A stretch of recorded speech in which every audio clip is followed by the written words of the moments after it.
来关心咱台湾国内政治消息，这是那边也推动普发现金1万块。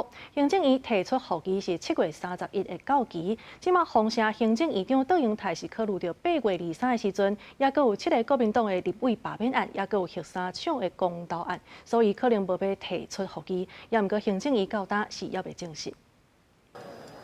7日了罢免，了全部拢无成功。外界解读，那被合力伫咧推测的普发现金1万块，也是影响成败的原因之一。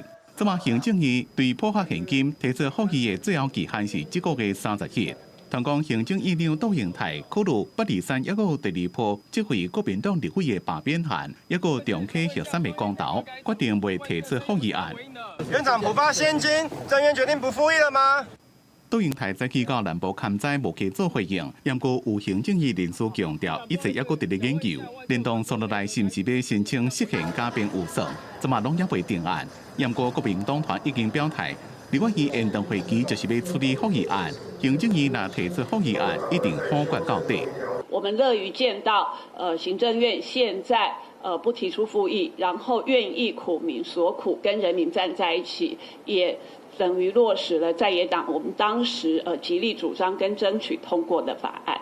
那事实上，很多民众在讨论这个课题的时候，都非常强调，有些比较经济弱势的民众，他可能在现阶段是需要这样的一笔现金的支持。